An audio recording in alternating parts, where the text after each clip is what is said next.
All you music lovers, come on up here. I got some 12 biscuits just right out of the Platter factory. I'm going to set them spinning at 78 and jiving here for the next half hour.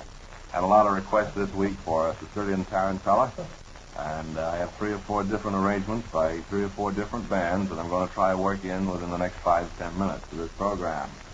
Been a lot of requests also for Tony Martin, and I'm going to try and work in his Cinderella Stay in My Arms cookie that's been fast moving on the coast. It's one of them high spinning records, you know what I mean? And I got a lot of other stuff that I'm going to be spinning for you, and I don't want you to go away or nothing like that.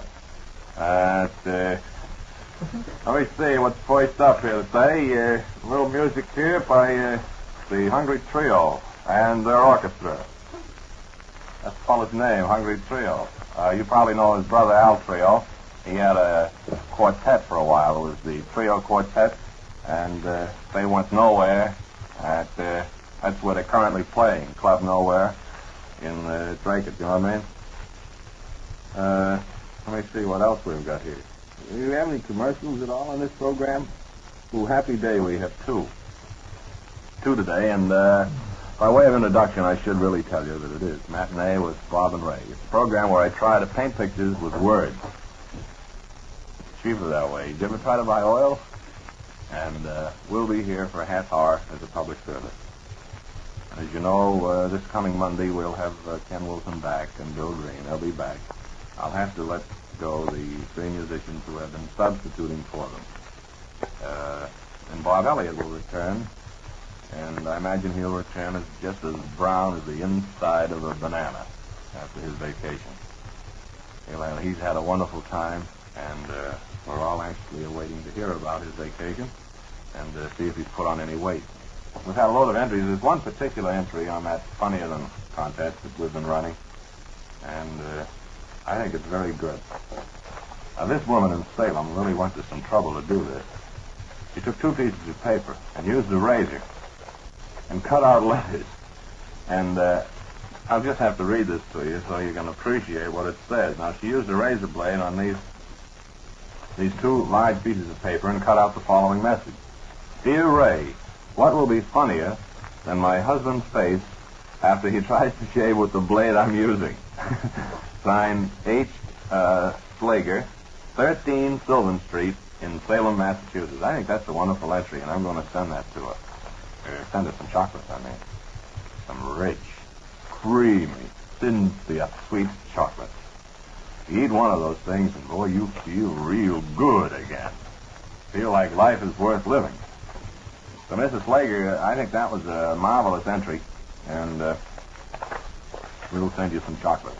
Hey, is there a relief pitcher anywhere? I got to send him to Detroit right away, quick. Gee whiz, what a way to lose an 8-game win streak. Doggone it, I thought we had that one all stashed away somewhere, that game yesterday. When I heard the score of 7-2, and then I smugly turned in, or should I say I smuggled. When I smuggled in and I listened to a news broadcast over WHCH last night to make sure of the final score. When I heard it at 4:30 or so in the afternoon, they were ahead 7-2, and then I tuned in about 9:30 and heard the score 8-7. I did a double take. And did you ever take a double take? Ooh, the morning after.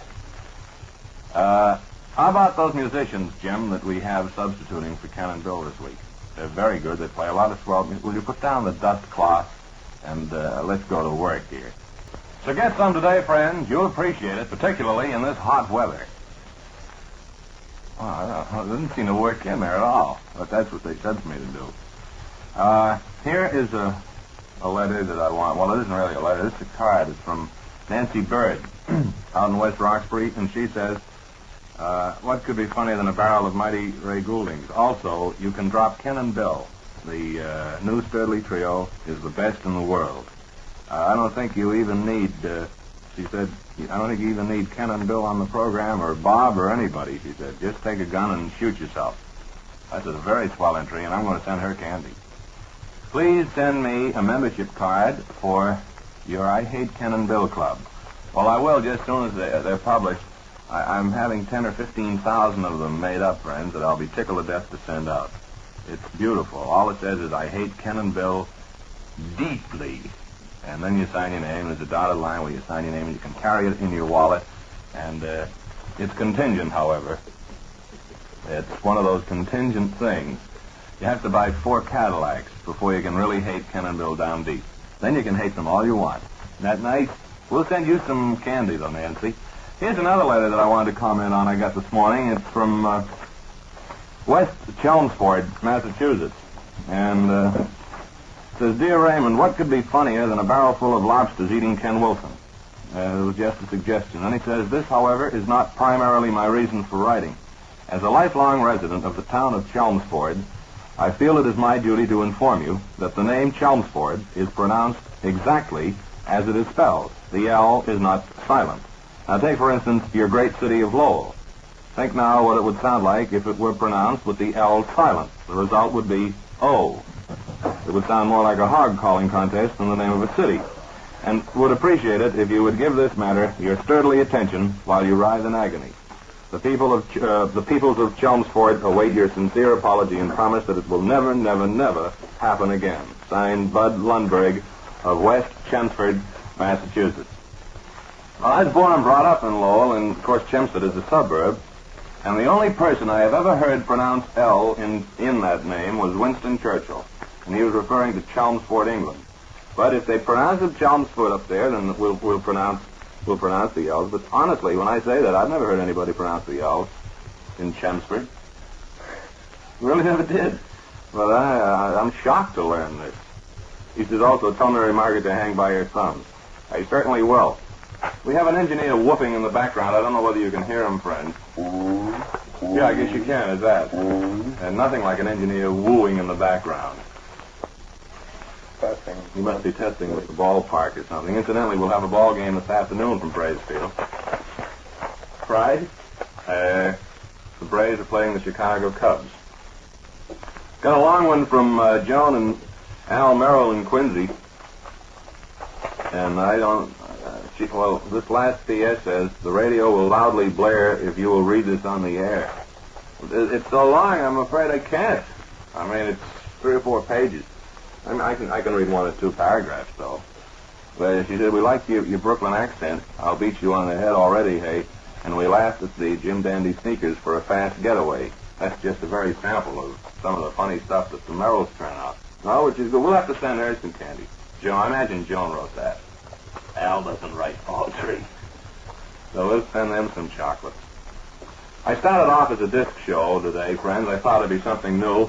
You don't get to hear many disc shows. And, of course, there's a rage out on the coast. And I thought I would bring the idea of just to see how it would go over, of me talking in between records. Play a record and read a commercial or something. I thought it'd be kind of good. And I thought a little later, maybe about 1:30, introduce something called news. Well, say, of course, there are newspapers, but you don't hear the news on the radio, so I figured you could have a fellow come in and read the news for 5 minutes. I think it might be pretty effective. I'm going to try that at 1:30. I'll find somebody to read the news, and we'll see how it works out. It may not develop into anything, but we'll give it a try. But this disc jockeying certainly should go over. Now, if I was a disc jockey, and this was a disc jockey show, I would at this point say I will now introduce the girl singer that I think is the greatest. And I brought her in here today to sing for us on a little platter cracker that's imported from far overseas. It's a swell little ditty. You're the one I care for. You don't have it. Well, see, that's what happens all the time, see? As a disc jockey, you go along talking, you introduce a record, all of a sudden the engineer goes, no, I don't have that one. See what happens? That's why I'm never going to be a disc jockey. Never. I'm going to read the fish news, always. You never get into any trouble. You always have those reports. They always come in. But anyway, albeit singular, we do have her now, fortunately. Where is it? Well, that's life. I better go back and read poetry then, I guess. What could be more funnier than a barrel of Mungies? How about a barrel of Ken and Bill's clinkers? That isn't very funny, Miss English, honestly. I mean, it's a good idea, but Boy, you get a barrel of those fellows' clinkers, and you've got trouble. And, boy, if you ever had to sit in a room with a barrel of Ken and Bill clinkers, you wouldn't laugh a minute, honest. I got several votes for president of Standard Oil, I'm very happy to say. Have we got that record? Oh, wonderful. Here's this little girl that I was telling you about. She's English singer. She's from England, and she's still there, in fact. And she sends over these records over to the States, and they're selling very well, I understand. But now, I think she's a good singer. And this song is very pretty, too. So if this was a disc jockey show, long about now, I'd say, here's the hit song of the week. See, that's why I wouldn't make a good disc jockey. I'd play that kind of music. That's Vera Lynn, who I think is the greatest singer. And I hear her about once in a blue moon. I'm going to call all the disc jockeys together someday and really read the law. No doubt about it. That's all there is to it. Or you can write to all the disc jockeys, as Ray Goulding said, to let them get moving. And do it quick, friends. Do it now while you're thinking about it. And after you write that letter, you'll feel good again. Here's an entry from Charles Butter down at Bryanville, Massachusetts. And he writes he's vacationing down there, I gather. Maybe he isn't, but I think he's vacationing because he's living care of somebody. And he says, Dear Ray, what would be funnier than a barrel full of leaky fountain pens? By the way, doesn't that pianist that's trilling in for Ken and Bill sound like Ben Light? Well, you know, funny thing, Charlie, it is Ben Light, as a matter of fact. And that's exactly who it is. It's Ben Light's trio that's been playing all this week. And you evidently agree with me that he plays awful well. He has a nice, very, very nice trio. And of course, it's all that yucky corn-type music, but it's real good, though, and nobody turns it off. So, Charles, I think you're right on the ball, evidently, and in fact, I've had several cars saying they know it's Ben Light. Everybody does. It's like me saying, now I'm going to sing Stardust and put on a Bing Crosby record. I guess everybody would know it wasn't me. Anyway, Charlie, to you down there at Bryanville, Massachusetts, where your vacation we expect, don't go home before you get your Cynthia Sweets. They'll be coming through the mail as quickly as possible. Also had an entry this morning on it would be pretty funny to be caught in a steam room with a pocket full of Cynthia Sweets chocolate. Ethel Waters also detected Ben Light. We'll have to send her some candy. Good for you, Ethel. And let me see. Mrs. Day writes from Norwood. He had a couple of funny entries here. I can find. Oh, yes. What would be funnier than a barrel full of strawberry-flavored Jello? I think that would be funny. I think I'd laugh at a big barrel full. But incidentally, you know, that reminds me of something that happened to me one time. This is true story. Some of my friends went into where I was living while I was away. And when I came home at night, I had a bathtub filled with, I think, lime Jello. Now, that's a fact. Right up to the top. I had enough Jello to last me for a year. That actually happened, too. Now I got to talk about something else. Talk about air conditioning and breathing fresh, clean air. I'm one to back that up 100%. If you're going to breathe, and everyone's doing it these days, why not breathe fresh, clean air? Now, there's an announcement coming that I want you to listen to. And then I'm going to say a few words after the commercial, and I want you to listen to that, too. So go ahead, Jim. Will you set that thing spinning, please? Select your own weather for office, bedroom, or living room with the sensational new 1949 Philco Room Air Conditioner. Cools in the summer, ventilates in the winter. A Philco air conditioner gives you real air conditioning, the same as you get in the finest theaters and restaurants. It not only cools, dehumidifies, and circulates the air, but it also brings in filtered fresh air from the outside and removes the stale indoor air. Philco air conditioners are quiet, vibrationless, and efficient. Can be easily installed. No plumbing, piping, or special wiring is required.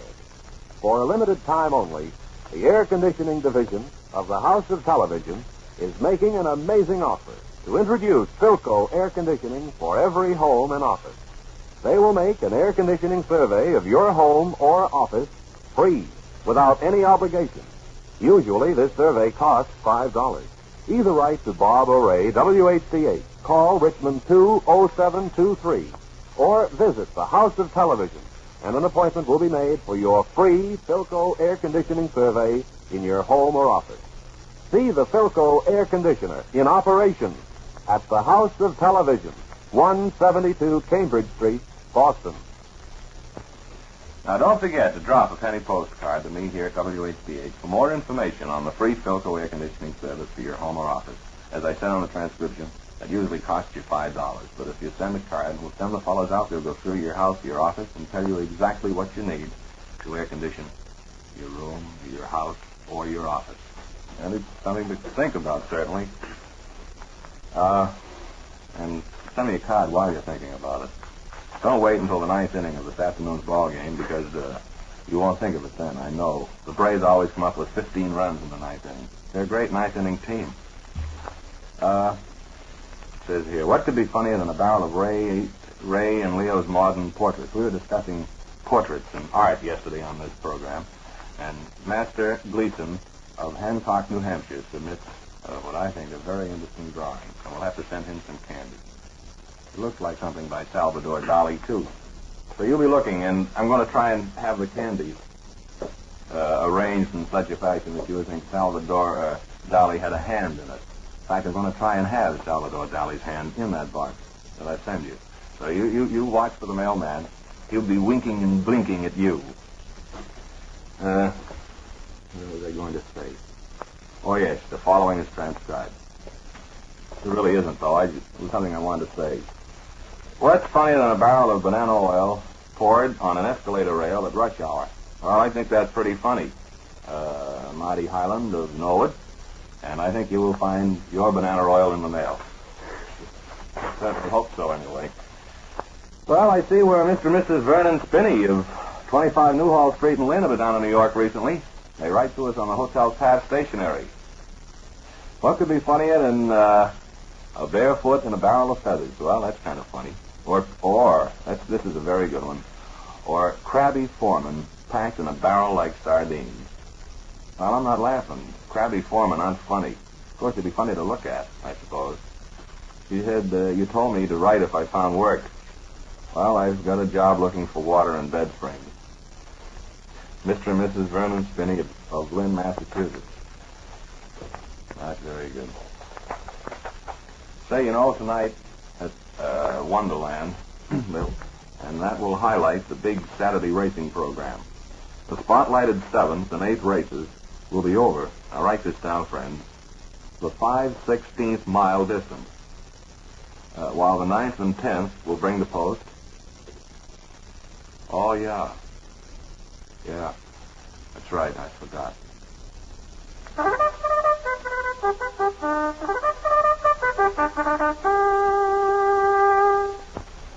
As I was saying, the 9th and 10th will bring to post the long-distance champions over the Revere course.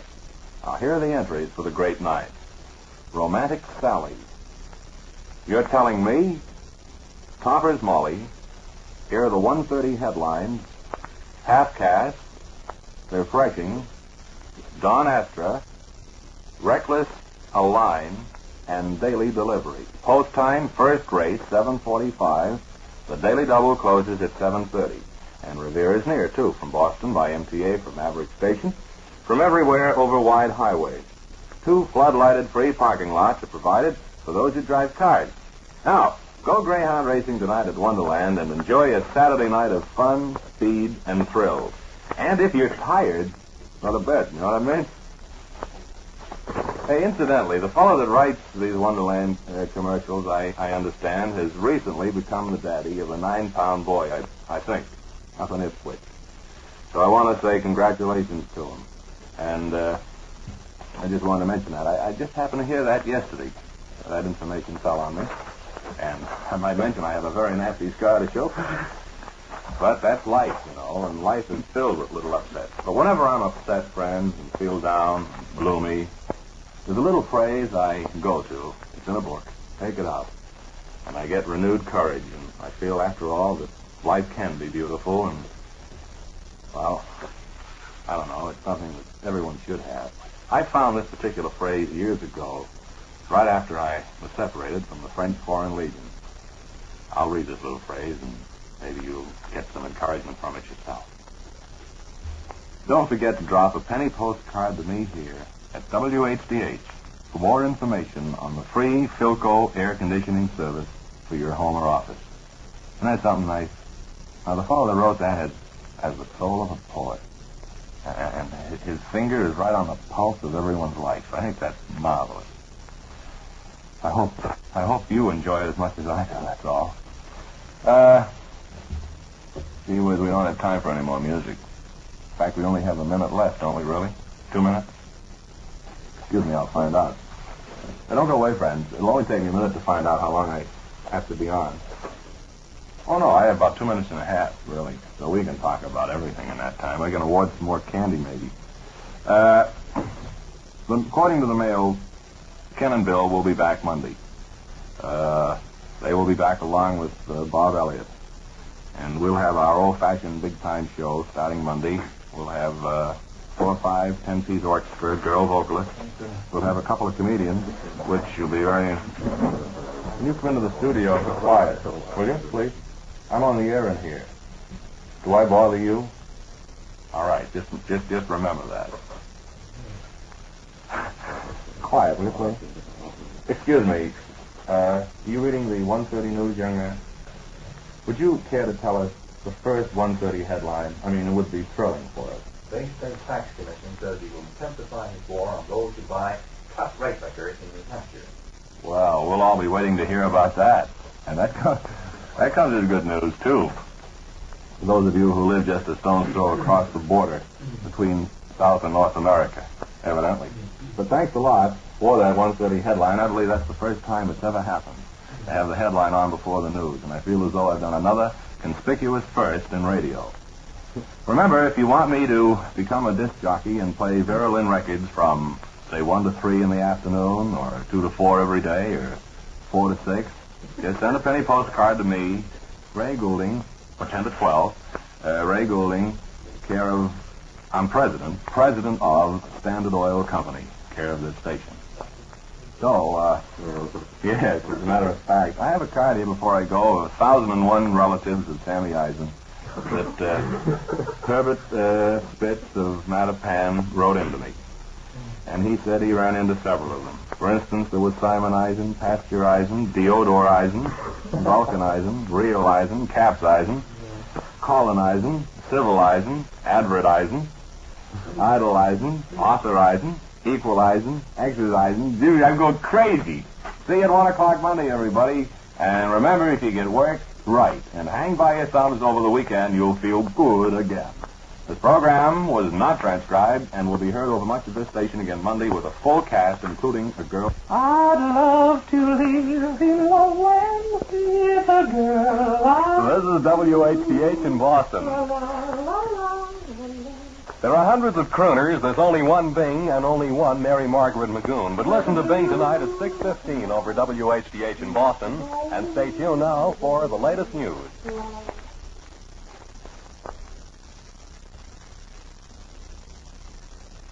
We have a big surprise, Lord. You haven't been on the air for the last minute. For the last half hour. Can I please get that line in? No, absolutely not. No, your time is up.